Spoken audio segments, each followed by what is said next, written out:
이번 강좌는 역시 지난 강좌에 이어서 산림 조사에 관한 내용 중에 나가는 거죠. 그래서 우리가 이미 앞서 배웠을 때 지황조사가 있다. 그래서 지황조사라는 것은 우리가 산림의 위치, 기후관계 이런 것을 했던 것이 있겠고, 또 임황조사라는 것은 숲의 현황을 갖다가 조사하는 거죠. 그래서 임황조사 같은 임종이라든가 임삭이라든가 또 임령 이런 것을 갖다 있고, 수고, 나무 높이 이런 개념을 갖다 설명했었습니다. 자, 그렇다면 거기에서 생장률까지가 나갔고, 이번 시간에는 이제 장래에 이걸 통해서 장래의 그 산림 사업 계율을 조사해야 된다 하는 것을 배우는 겁니다. 그래서 전에 있는 즉 산림조사 중에서요, 지황조사, 그렇죠? 또 우리가 임황조사, 그 다음에 나가서 그걸 통해서 장래 산림에 대한 산림 사업 계율조사 이렇게 볼 수 있습니다. 자.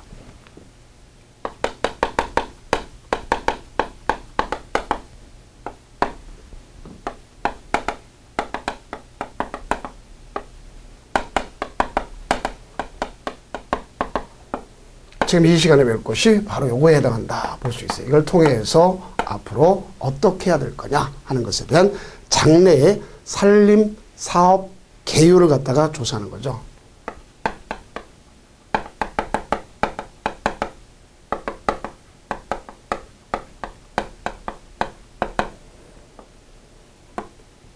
그러면 제일 먼저 해야 될 것이 바로 뭐냐? 무엇보다도 영림계획이란 말은 뭐랬어요?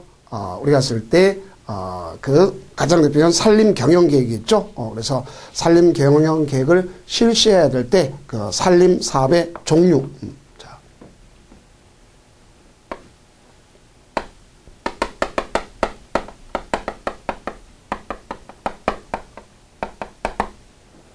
어떻게 할 거냐? 종류가 중요하겠죠? 그 다음에 또 시기.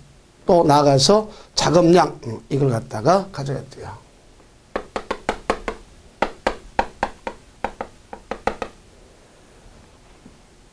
요걸 통해서 결국 우리가 산림을 경영하는 것이다 볼 수 있습니다.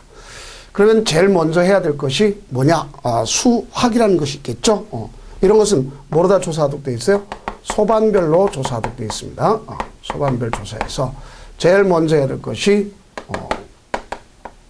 산림 경영을 통해서 수확이라고 볼 수 있겠죠. 자, 그러면 수확이라는 것은 사업 임지가 있겠고, 우리가 봤을 때 그 사업 제한지가 있죠. 우리가 사업이란 말은 시업이라 써도 상관없어요. 가끔가다 그걸 갖다 왜 혼용하냐? 혼용하는 게 아니라 그렇게 쓸 수가 있다. 이런 것을 여러분들이 아시면 되겠습니다. 그래서 사업지 또는 우리가 쓸 시업지라고 하는 거죠. 그래서 사업 임지가 있겠고,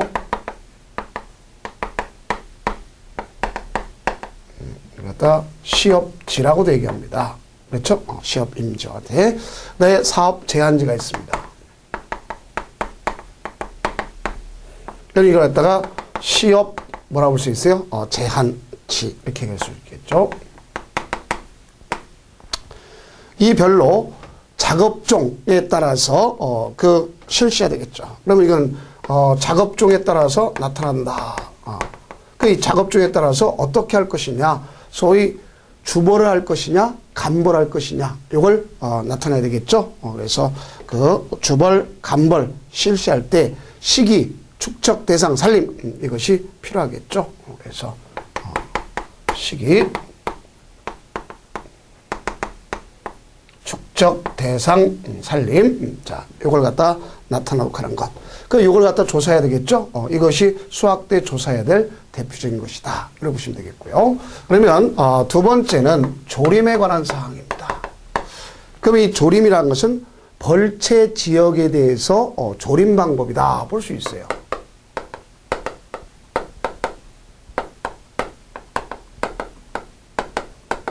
이 벌채 지역에서 조림 방법이다. 그런데 요거는 형태가 여러 가지가 있습니다. 첫째는 사람이 인위적으로 하는 인위적 갱신, 즉 갱신 방법에 따라서 나타날 수가 있구나 볼 수 있어요. 그래서 갱신 방법에 의해서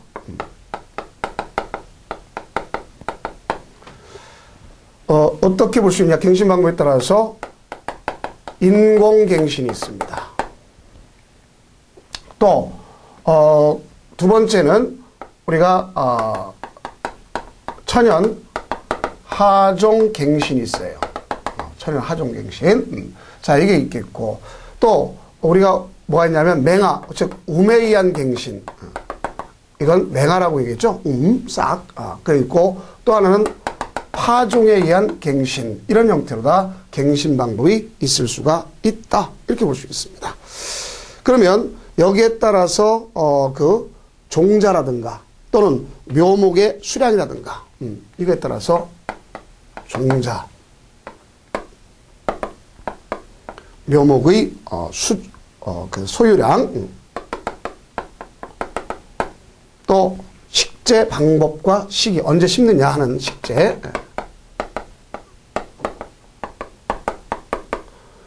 어떤 방법으로 심느냐, 그러고 그 심는 시기, 또 이것이 있겠고, 또 식재 장소, 어디에다 심느냐, 또 나아가서는 그 면적과 장소 있다면 그 면적 얼마만큼 심느냐, 또 우리가 지속적으로 할 수 있는 그 보속적인 방식에 의해서 이루어지는 것으로서의 그 보식 등의 새로 조성하는 것, 이런 사항에 대해서 모두를 조사해야 된다는 것을 알 수 있습니다.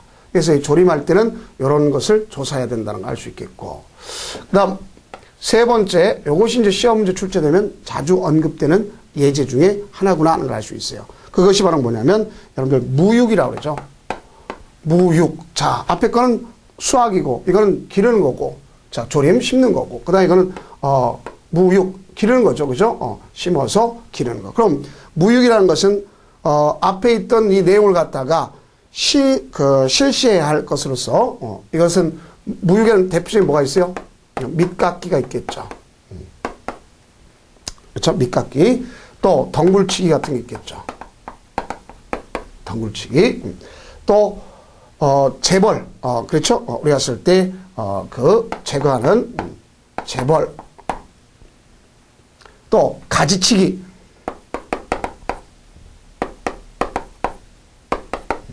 가지치기. 또 간벌. 이런 것이 있다면 이런 거에 대한 시기를 갖다가 언제 할 것이냐 하는 거. 시기가 중요한 것 아닙니까? 그래서 시기, 방법, 횟수. 시기, 방법, 또 횟수. 이런 것을 조사해야 된다. 그럼 요런 것을 나타날 때 이건 뭐와 관련됐냐 이렇게 출제되겠죠. 그러면 뭐가 있다? 무육과 관련돼 있다. 이렇게 볼 수 있어요. 그러면 지금까지 했던 이 산림조사에 지황조사하고 임양조사 이런 것을 갖다가 종합적으로 알 수 있는 것이 바로 뭐냐. 그래서 산림조사부라는 것을 잘 아실 수 있겠죠. 그래서 우리 이제 중간에 산림조사부가 있습니다. 그래서 산림조사부의 내용도 간혹 가다가 구성하느냐 안 하느냐에 따라서 시험 문제 출제가 되긴 해요. 그래서 그 교재 중간에 있는데, 자, 그래서 그 교재 중간 걸 먼저 보시면 가서 구획, 면적, 그 다음에 또 나가서 지황, 또 임항 이렇게 돼 있죠. 구획은 뭐로 되어 있냐? 하나의 행정적인 지리적 개념에서 볼 수 있겠죠. 그래서 도, 군, 면, 리. 그 다음에 이제 뭐가 있어요? 우리가 큰날 인반이 있겠고, 소반, 요까지가 대표적이고. 그 다음에 이제, 작업종이 있지 않습니까? 작업종. 그 다음에 작업종과 더불어서 이제 파트가 뭐가 다르죠? 면적 파트가 있겠고, 그 다음에 지황 파트, 임항 파트. 이렇게 돼 있지 않습니까? 나중에 비교. 그러면 우리는, 이 면적 파트에서는 뭐냐? 지종이 있겠고, 임목지가 있고, 미임목지가 있겠고, 제지가 있겠고, 거기에 따른 그 전체를 통틀한 면적이니까 그 헥타르가 나타나야 되겠죠. 면적적 개념이니까. 자, 그래서 볼 수 있겠고. 그다음 지황에는 지세가 있고 토양이 있지 않습니까? 그래서 방위, 경사, 토양, 토심, 그다음에 이제 건습도 이렇게 돼서 지세에는 방위와 경사가 있다 하는 것을 아시면 되겠고. 그럼 거기에 대한 지황에는 또 뭐 있어요? 지위, 지리, 또 적요 여기 있겠죠. 그다음에 임항에는 산림 수배 현황에 대해서는 옆세까지 배웠던 임종, 임상, 수종, 그다음에 혼효율, 혼합률이라고 하죠.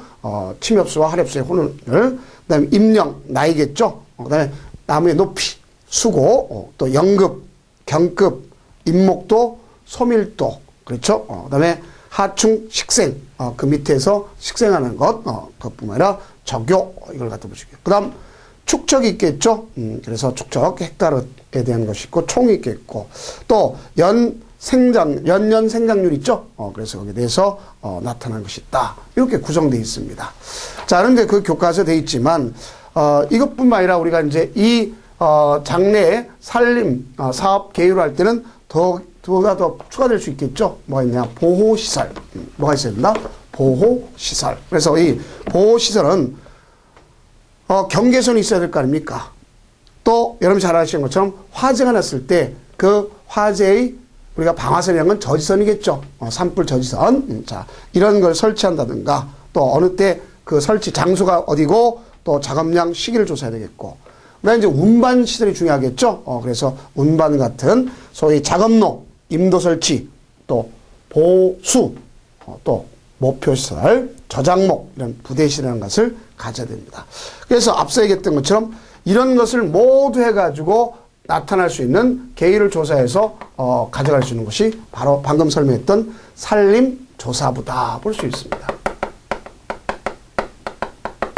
그래서 산림조사부에 대한 현황이 각각 출제될 수 있다. 구성 항목에 대해서. 자, 그러면 이렇게 전체를 조사했다면 이제 가서 뭐를 해야 될 거냐? 산림을 해야 되겠죠. 자, 그럼 이때 산림을 하면 산림 사업 내용을 결정해야 되겠죠. 이제 여기에서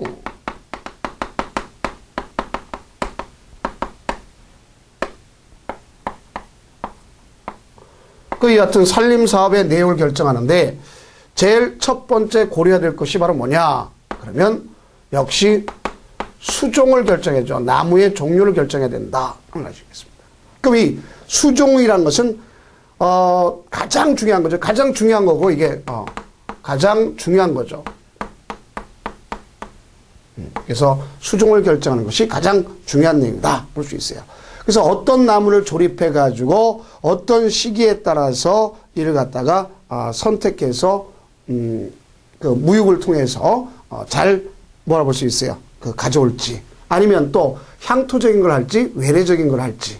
그래서 우리는 우리나라에 적합한 걸 해야 될 거 아닙니까? 그래서 수종을 결정해야 될 것이다. 이렇게 볼 수 있습니다. 그래서 우리나라는 현재 여기에 대해서 10개 수종을 정해서 권고하고 있는 것이 되어졌고 그 중에서 이제 지금은 규정이 안 됐지만 1985년도에는 21개 종으로 다 확대시켰다 하는 걸 볼 수 있습니다. 종이 중요한 건 아닙니다. 그 다음에 이제 작업종을 선택해야 되겠죠. 수종 다음에는 작업의 그 종류를 설정해야 되겠다. 그래서 작업종을 갖다가 선정한다. 이게 중요하죠. 이 작업종에 대해서도 시험 문제 출제 경향이 높습니다. 그래서 그걸 아셔야 되겠습니다. 그럼 우리는 제일 먼저 작업종의 종류는 뭐가 있느냐? 모두배기. 모두배기가 있겠죠. 그래서 이걸 갖다가 다개자 써서 개벌이라고도 얘기합니다. 그래서 모두, 개벌 이렇게 얘기하는 겁니다. 한자 의미고 이거는 옛날 개벌, 모두 개자예요. 다개자. 그래서 모두배기. 그럼 이거는 그 인분이 있잖아요. 그죠? 인분을 갖다가 그 한꺼번에 벌채하는 것으로서 볼 수 있겠죠. 그래서 인분을 한꺼번에 하는 거예요. 이 한꺼번에 벌채하기 때문에 여기는 임령이 즉 나무의 연형이 같은 거로 조성된 소위 독립령을 조성하는 것에서 볼 수 있습니다. 이거는 같은 나이의 숲을 갖다가 같은 그 연령대의 숲, 같은 나이 숲, 그래서 독립령을 조성하는 것이 대표적이다. 그러면 대개 이런 것은요 어디에 적합하냐? 모두배기 같은 건 소나무 같은 경우, 그래서 이 소나무의 작업에 해당합니다. 또 인공조림 있지 않습니까? 그 인공조림할 때 대개 이걸 갖다가 쓰고 있더라 하는 걸 볼 수 있어요. 인공조림. 모두배기는 그럼 모두배기라고 하는 것은 우리가 가장 기본적인 것이지만 이것에는 장점이 있고 단점이 있더라 하는 것도 볼 수가 있습니다. 그 모두배기는 다시 두 개의 종류로 다 나눌 수가 있어요. 뭐와 뭐로 나눌 수 있느냐? 이거는 첫째는 대면적 모두되기. 자, 대면적 넓게 하자. 그다음에 두 번째는 소면적 모두배기. 이렇게 두 가지로 나눌 수 있습니다. 대면적 모두배기 같은 경우는 문제점이 있을 수 있겠죠. 그 넓은 면적을 갖다가 모두 다 이게 수림이 울창했던 것들을 갖다가 모두 다 없애버리니까 이것이 뭐가 될 수 있어요? 황폐화가 되는 이런 단점이 있을 수 있지 않습니까? 그렇죠? 황폐화의 단점이 있을 수 있다. 이렇게 볼 수 있겠죠. 그러면 우리가 황폐화가 우려가 있다. 그러면 어떤 걸 하겠습니까? 그 중에 일부만 하는 소면적에 대해서 모두배기 하는 것이 옳은 방법임을 알 수 있어요. 그래서 소면적은 황폐화 방지라는 그러한 장점은 있고 대면적은 황폐화가 초래되는 문제점이 있지 않습니까? 그런데 이제 이 장점이라고 하는 것은 어떤 장점이 있냐? 소면적 배기 같은 경우는 가서 벌채면이 작기 때문에 종자가 많이 떨어져 갱신이 확실하다는 그런 또 장점도 있습니다. 근데 단점 같은 경우도 볼 수도 있지만 어쨌든 소면적 배기는 장점이 두 가지가 더 나타날 수 있겠죠. 자, 뭐가 있습니까? 자, 한 번에 많은 자본을 들이지 않는다는 것. 또 두 번째는 자본이 많지 않은 경우에 적용할 수 있다는 것. 그래서 대개 보면 이 소면적 배기에 장점이 있다. 이렇게 볼 수가 있습니다. 그러면 대면적 배기, 대면적의 모두 배기는 황폐화가 문제점이고 소면적은 자본도 덜 들고 그렇죠? 또 거기에 많이 종자가 많이 떨어질 때 갱신률이 높다. 이렇게 볼 수 있어요. 그다음 두 번째는 모수 배기가 있구나 하는 걸 알 수 있어요.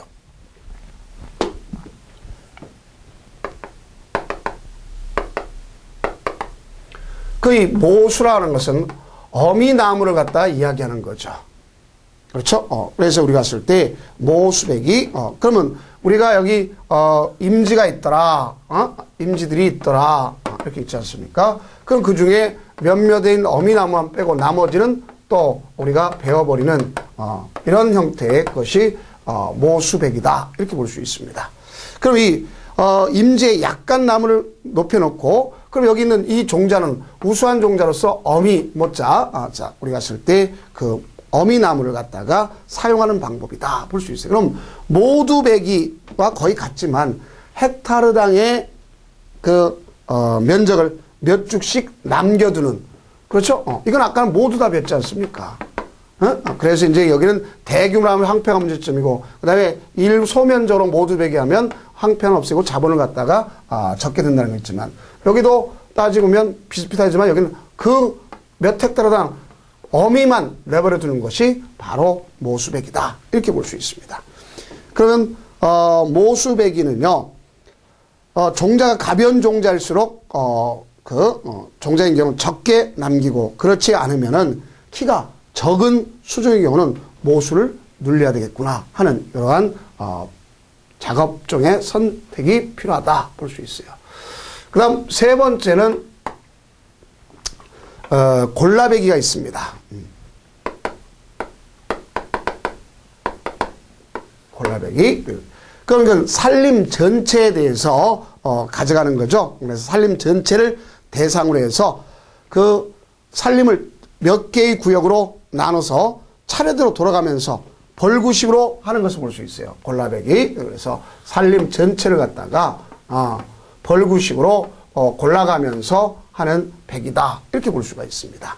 그러면 이와 같은 골라배기의 경우는요. 우량나무만을 골라서 베는 장점이 있어요. 이 장점은 무슨 장점이 있다? 우량나무만 골라배는 장점이 있어요. 그럼 골라배기는 우량인목만을 골라배기 때문에 부분적으로 파괴 벌채가 될 수 있죠. 그러나 우리가 쓸 때 뭐가 있어요? 후생목 취수보호라는 점. 그러니까 우리가 쓸 때 취수보호, 예를 들어서 뭐 천연유전자원 보호림 같은 이런 것이 있다든가 이런 걸 보호하고 하는 것으로서 여기는 고도의 작업 기술이 필요한 걸 볼 수 있어요. 고도의 작업 기술이 필요한 것이 바로 뭐가 있다면 여기는. 그럼 이거는 이렇게 이 골라배기 같은 거는 특히 우리가 그 양지나무가 있겠고 음지나무가 있잖아요. 그죠? 그래서 이거는 되게 음지나무가 적당한 곳에 대해서 뭘 할 수 있으면 골라배기를 하는구나 볼 수 있습니다. 음수라고 그러죠? 이것이 적당하다 볼 수 있습니다. 그 다음 네 번째는 외림 작업이라는 게 있습니다. 외림 작업. 이 외림 작업은 특히 이 화렵 수림에 대해서 하는 것이 적합합니다. 그럼 화력 수림에 대해서 어떤 경우가 갖다 볼 수 있냐면 되게 연료제를 갖다 생산하기 위해서 하는 경우가 대표적입니다. 연료제 생산을 위해서 하는 것이 바로 외림백입니다. 그래서 이 외림 작업은 우리가 맹화력, 즉 음이 트는 거죠. 그 맹화력이 왕성한 수중에 대해서 유리할 수가 있다 볼 수 있습니다. 그래서 이거는 맹화력이 우수 수중에 대해서 아주 적합하게 할 수가 있습니다. 그러면 이 외림의 수유가 있는 곳에서 실시해야 되는데, 요거는 외림 작업은 가장 중요한 것이 그 나무를 자르는 시기, 그 성숙된 실은 시기, 이 화렵수 같은 건 빨리 자라죠? 그렇죠? 그러니까 뭐가 있다 보시면, 벌기령 자체가 짧단 말이에요. 그래서 이건 벌기령이 짧기 때문에, 그래서 이 벌기령이 짧기 때문에 뭐가 나타날 수 있어요? 자본의 순환이 빠르죠. 자본 순환이 빠르다.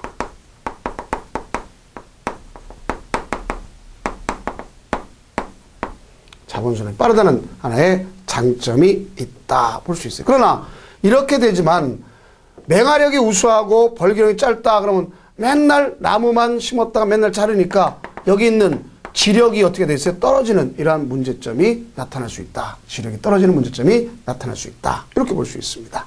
자, 그러면 이제 수종과 작업종의 선정까지 했죠. 그렇다면 이제 세 번째는 뭐가 있어야 되냐? 자, 세 번째는 벌기령을 결정해야 될 겁니다.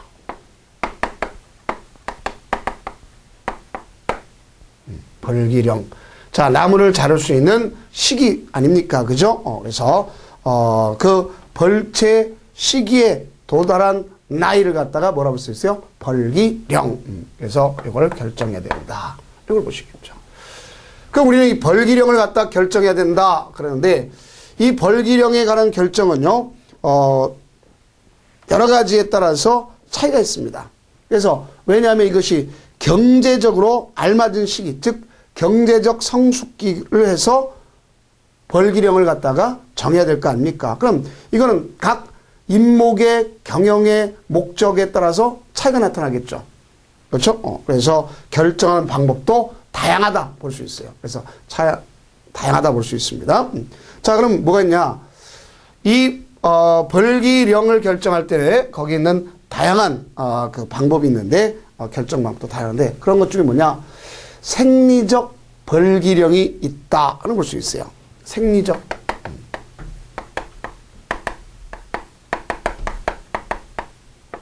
이 생리적 벌기령이란 말은 다른 말을 쓰게 되면 자연적이다 아니면 조림적이다 이런 말을 쓰는 거예요. 이건 자연적, 또는 조림적 벌기령이다 이렇게 볼 수 있습니다. 이 자연적이라고 하는 것을 쓰게 된 이유는 왜 그러냐?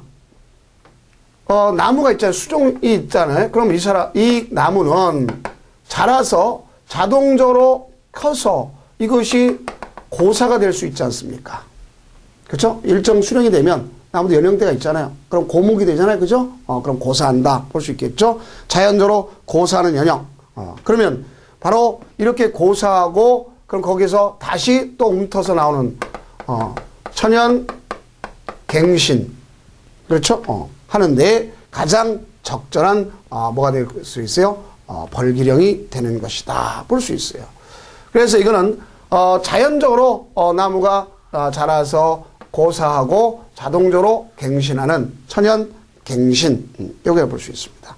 그 이때 갱신이라고 하는 것은 천연갱신하면 조리막절 가장 알맞은 그 갱신 연형을 벌령기로 하자는 것인데, 이거는 수중에 따라 어린 나이에도 종자가 많이 생산되지만 그 연령 목재에 대해서 이용 가치 때문에, 그렇죠? 경영 목적에 아주 어떻게 볼 수 있어요? 경영 목적에 적합하다고 볼 수는 없겠죠. 또한 우리가 뭐가 있냐면, 이거는 그 벌기령의 장점은, 장단점이 있는데 어쨌든 산림의 생산 보존이라는 장점이 있을 수 있어요.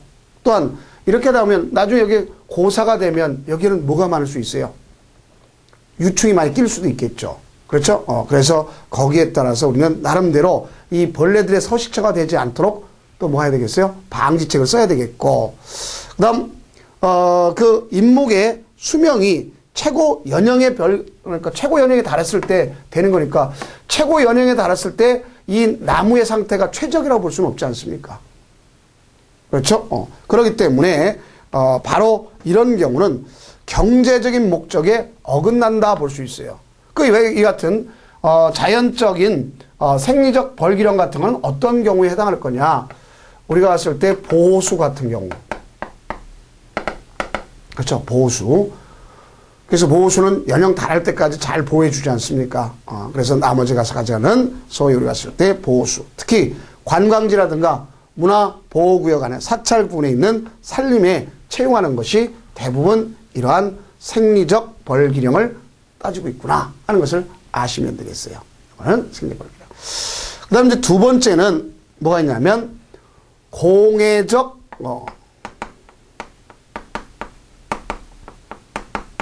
벌기령.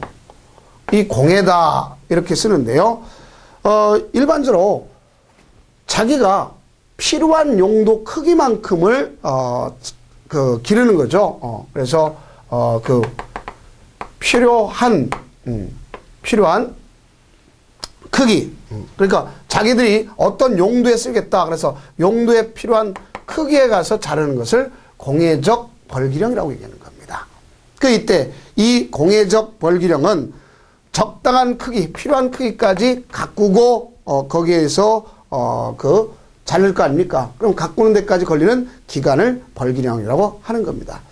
그래서 일반적으로 용도에 따라서 가져가는데, 그럼 이 용도에 따라서 이루어지는데, 우리 교재를 보게 되면 용도에 따라서 이루어지는 것으로서 첫째 어떤 경우냐면 갱목 또는 신탄재 같은 경우. 갱목 여러분들 아시겠죠? 광산에서 그 채용할 때 그 물러내지 않도록 하게 하는 건 갱목이라든가, 또는 신탄재 우리가 쓰기 위해서 일반적으로 뗄감감, 그렇죠? 뗄감을 쓰기 위한 거. 되게 이런 용도로 하겠다. 그러면 몇 년을 갖다 기점을 하냐? 가장 하는 것이 25년. 25년. 그걸 공해적 벌기령의 대표적으로 볼 수 있습니다. 그 다음에 이제 우리가 펄프 생산, 이런 것은 대표적인 이제 펄프 용재가 있겠고, 그 다음에 철도 침목, 전신주, 이런 것들이 있지 않습니까? 그래서 이건 특히, 누가 얘기하냐면, 이거에 대해서 이런 것의 용도에 따라서 이루어진 것으로서 전신주라든가, 그러면, 철도에서 뭐가 있어요? 침목이 있지 않습니까? 이런 걸 하는 거죠. 그 이 공해적 벌기령을 이야기한 사람이, 대표적인 사람이 누가 있냐면 마틴이 있죠. 마틴이 여기에 대해서 이야기하는 걸 볼 수 있어요. 그래서 이거는 임목의 크기, 그 벌령기의 계산법, 그다음에 임목의 크기 또는 재질, 또는 이런 것을 계산하는 방법을 예측했다 그랬어요. 그래서 우리가 이 마틴에 의해서 이루어진 공해적 벌기령의 계산 방법이 우리 교재에 있습니다. 자, 그러면 우선 제일 먼저 이 공해적 벌기령을, 이 벌기령을 U라고 표시한다면, 알겠죠? 이걸 U라고 표시한다면, 첫째, 우리는, A라고 표시했는데, A라는 것은 여러분들이 뭘 갖다 놓으면, 나무가 있지 않습니까? 자라지 않습니까? 그럼 흉고, 되게 나무 높이를 얘기하는 거예요. 나무가 자랄 때 흉고 높이란 건 가슴 높이를 얘기하죠. 동양의 경우는 우리나라 같으면 1.2m를 기점으로 하고 서양의 경우는 1.3m를 기점으로 합니다. 그래서 이제 이 흉고를 측정하는 뭐였어요? 측정, 우리가, 기구가 있겠죠. 그래서, 고르센 바흐가 얘기한, 것이 있겠고, 또 하나는, 스피겔이 얘기한 것이 있습니다. 스피겔. 자, 그래서 그건 이제 뒤에서도 보겠지만, 대개 우리가 이 흉고라는 것은, 흉고, 가슴 높이. 그렇죠? 가슴 높이. 그래서 대개 1.2m, 우리나라는, 서양은 1.3m. 그래서 여기 A라고 하는 것은, 뭐를 갖다 보면 흉고에 달할 수 있는 연연수, 연수. 자, 여기까지 1.2년도까지 다를 때 몇 년이 걸리냐? 그걸 갖다 A라고 하면 플러스 자, 평균을 내는 거죠.